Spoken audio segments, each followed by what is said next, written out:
Well, today's game, the final away game of the season, could well count for absolutely nothing for Plymouth Argyle. All eyes were on Kenilworth Road for this lunchtime's kickoff, and although they are still playing, Luton lead with just seconds to play.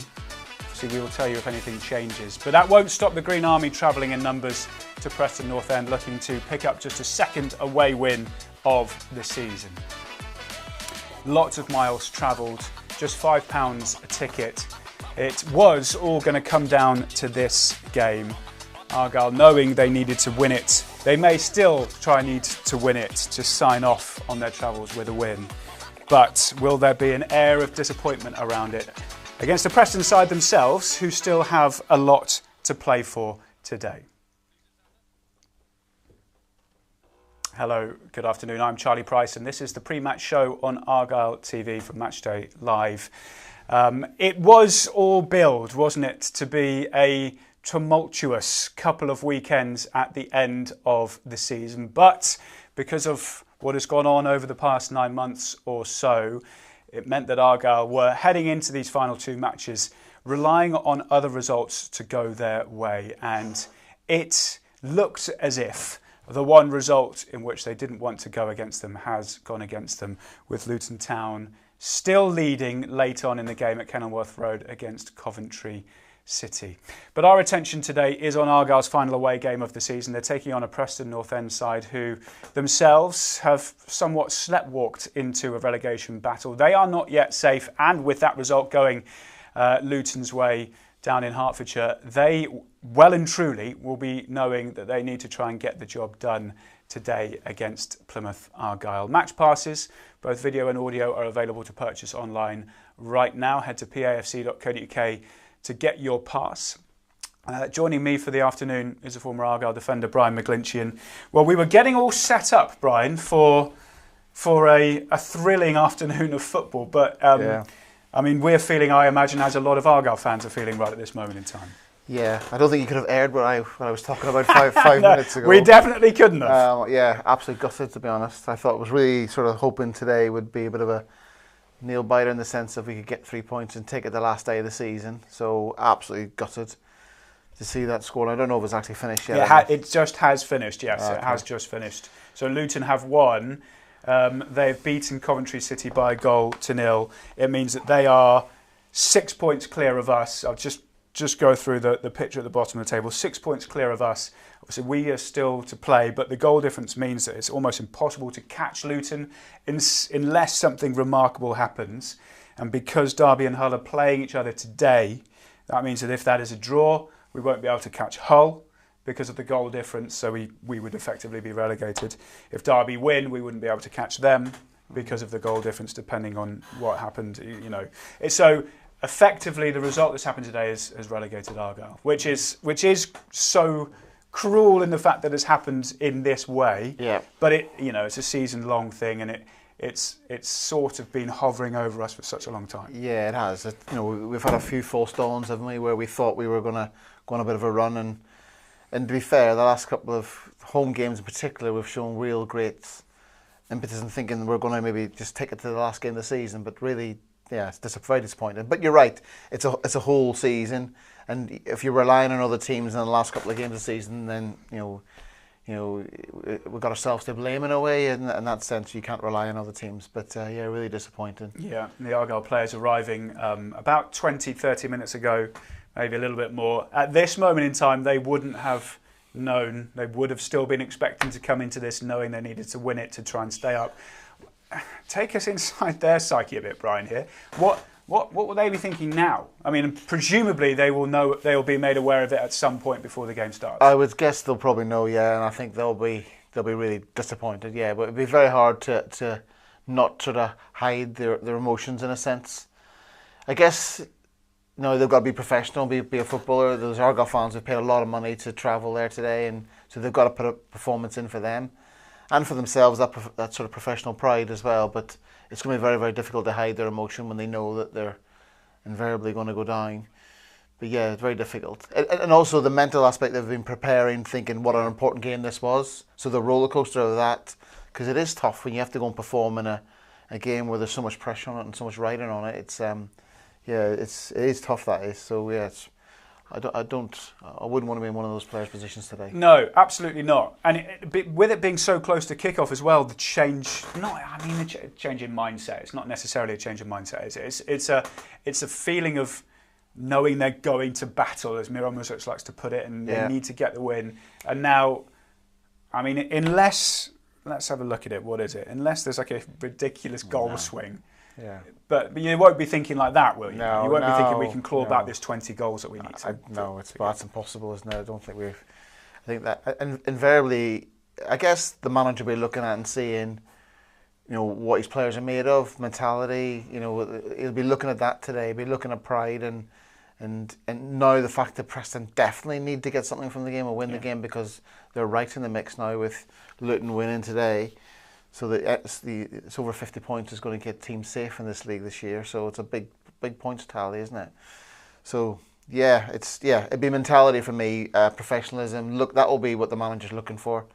But it'd be very hard to hide it from the players in the sense they'll know. Yeah. Well, let's have a look at the players in which Miran Muzic has gone for, shall we?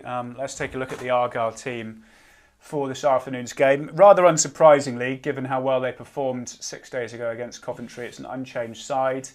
A couple of names of note on the bench. Obviously, Joe Edwards returning after suspension. Jordan Houghton back after missing Monday's game as well with a little knock. And a very welcome sight to see Maxim Talavierov back after what looked like quite a bad knee injury that he picked up. But he is back on the bench, so hopefully we'll get some game time before the end of the season. It'll be the final game for Darko Jabi in an Argyle shirt as well.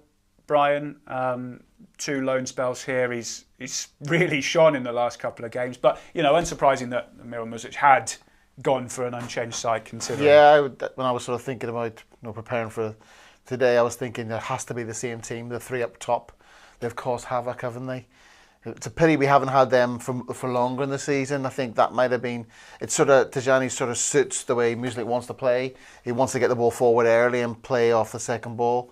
But you're right, JB's. He's 2 loan periods. This has done him a world of good. Playing at this level. He's embraced the city. He's come down here, and we sort of wish him all the best, because he obviously can't play against his parent club Leeds next week. But he's. It's just I'm a bit lost for words, really. It's difficult. It is a tricky situation to be in, isn't it? Because as they'll be feeling, we'll be thinking the same. I mean, this I may as well not be reading from anymore, because everything that was written in it was all about building up towards a huge crunch game, and it doesn't have that. But if we do focus on that front 3 that you said, they will want to try and finish the season as strongly as possible. Mustafa Bundu is out of contract at the end of the year. He'll either be looking to impress other teams potentially if he wants to go away, or still looking to try and get some form for us and get a new contract with Argyle. And I don't know, he seems to have really clicked into some really good championship forward. Yeah, season, isn't it? Very much so. Look at his finishes there; they're of great quality. He loves that finish coming in on his right foot and bending it in the far corner. Bit like Thierry Henry type finishes, aren't they? I'm comparing him to him, but you get my gist. But in a sense, I think you heard the manager talking about the fact that I think you mentioned to me, Charlie, started the last 20 games. Yeah. So that's fitness, manager believing in you. And that's like anything. If someone believes in you, we're all human beings here. If someone has confidence in you and they want you to do well and they're sort of giving you lots of confidence, then you're gonna perform. You're gonna be at your best. And he's definitely delivered. And he does look a top. He's a real athlete, isn't he? He's powerful, but then he's got that bit of, and that's what I think there. That's excellent. That's excellent. I think maybe 3-4 months ago he went for the shot there, tried to bend it in, but he sort of realised that that's the better option, and it's a great pass, and it's right in the path of Hardy, and Hardy doesn't have to break his stride, and he just has a nice finish. But he's been in fine form, and probably being out of contract. There's probably going to teams going to be sniffing now the fact that we are. Destined to League One. And he has proven that he can now do it at this level. And it's interesting you mentioned the run of games that he's had consecutively. I remember you'd see it in like 1 or 2 game spells, wouldn't you? Even at Manchester City when we did the game up there, and he played brilliantly that day. He didn't have anything to do in an attacking sense, but the hold up and what have you. And then the next game, he went missing for a bit, and it's not only now the last month or so he's started to string really good, dominant performances together. Maybe with Tijani up there as well, he doesn't have to be, because I don't think he's a natural holds the ball up. He's not. I don't think that's his natural game. I think he likes to get the ball, and he's running onto it, or he's getting the ball with his feet and he can take someone on. Where if the ball goes up to Tijani, he can maybe keep the ball in that area, and then there's a second ball to fight for, and people like him and Hardy can feed off that. So yeah, I think that's a shame where we didn't have our attacking players. You look at the stats as well. They've Hardy and Bundu have scored 19 goals between them this season. They've both got into double figures in all competitions. And Tijani, he's just not been available. Fit enough, yeah. You do, if buts and maybes, but you do wonder what might have happened had that three been fit all season, for example. Yeah. Well, I think especially with Argyle's budget and Argyle's squad, if we have 2 or 3 injuries of key positions, it's really going to hurt us. We're not like a Man City or a Liverpool where we can soak up injury. The squad is not as big enough. The quality squad's not there. And especially at the championship level, you're going to get found out if you've got players coming in.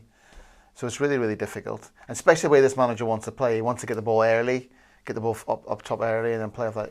Those types of players are crucial to that. Yeah. Let's have a look at the Preston side. Now, mentioned earlier that Argyle, unfortunately, have had the heartbreak of effectively being relegated with Luton's win earlier today. Preston have it all to play for. They're only 3 points clear of the drop zone at the moment. They're on a really bad run of form. They've lost their last 3.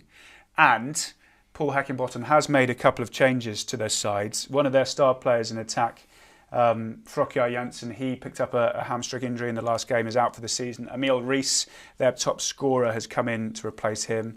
And Andrew Hughes has come in on the left side to replace Magoma.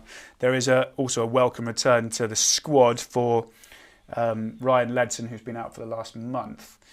But they're an interesting case, Brian. They've had... They were sort of having quite a good season. They got to the quarterfinals of the FA Cup, lost to Aston Villa, and since then they've not won. Yeah. And now they find themselves in this position. Invariably, you see that when a team in the lower leagues does really well in the FA Cup, it does affect their league form. And I saw Stuart McCall, he did the interview after the whole game. It was interesting that Heckingbottom didn't come out for it. And then I saw the Heckingbottom interview for the game, for this game, and they were both making excuses around referees' decisions, things haven't gone their way, which happens to every team. We could think of loads of decisions haven't gone our way. You've just got to sort of, you guys just take it on the chin and get on with it. But there seems to be making excuses saying they're playing really well. But you're right, they've sort of walk right into this. There was 9-10 games without a win, and they're in a precarious position. They have to get something today, and probably they're thinking now, will Argyle heads be down now of the situation they're in, and they could maybe benefit from it.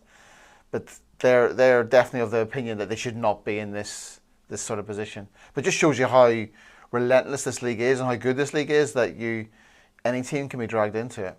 No matter what your budget is, you've got to be on it.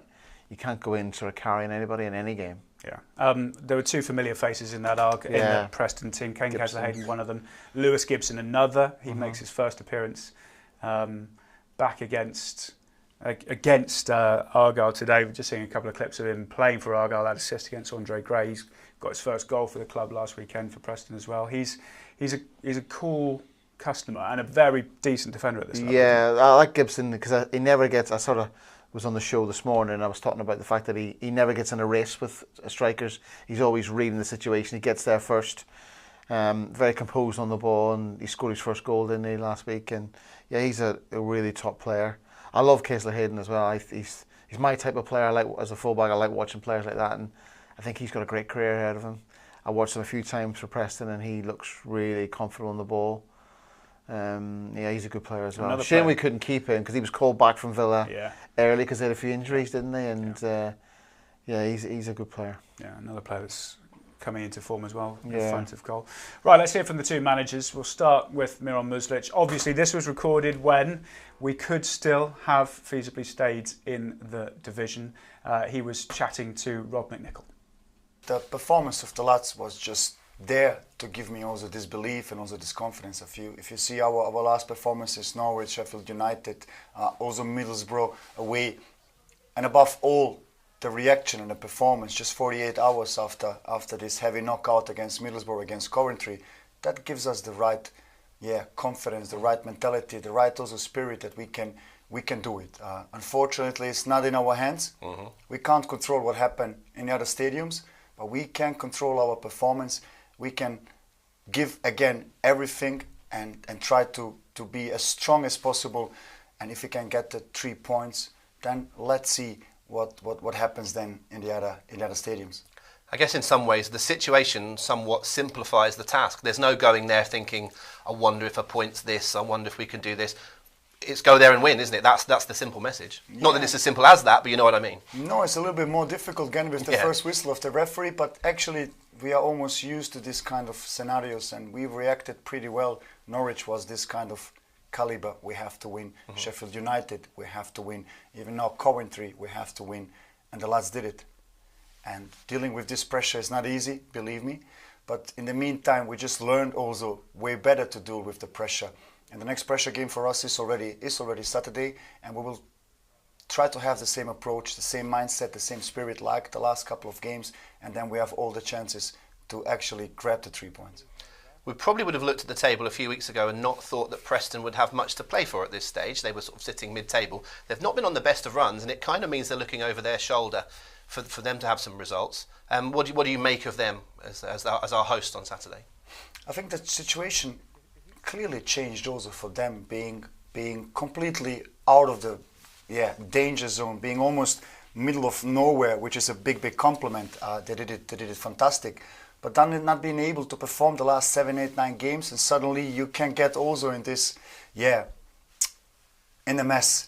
And they have something to play for. And I see this as a big advantage because, again, we are used to this kind of pressure games, and it's something new for Preston. So we make sure we use this.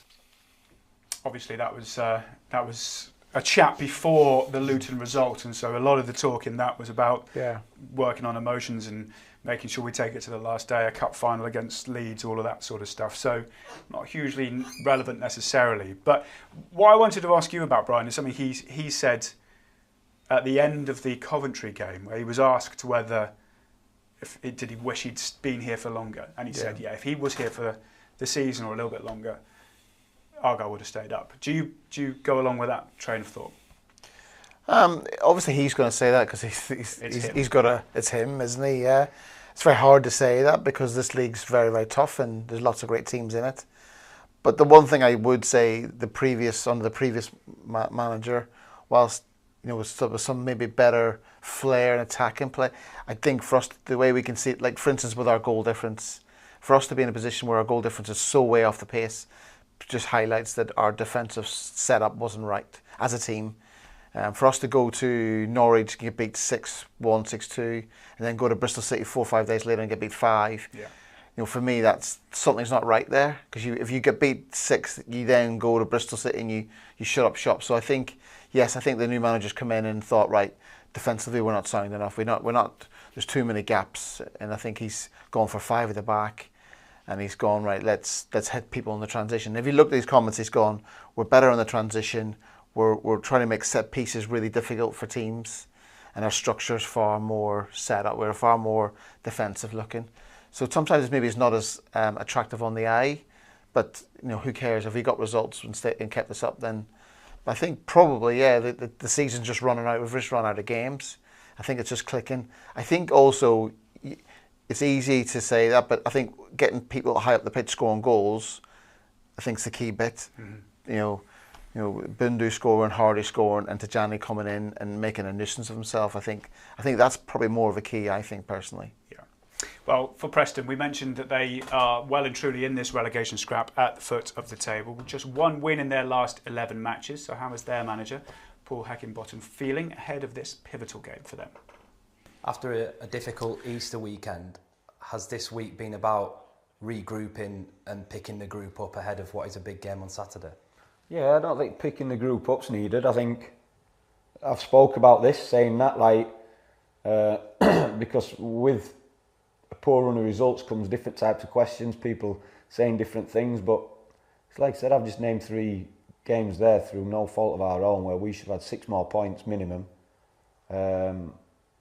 And it's been other people making poor decisions that's cost us.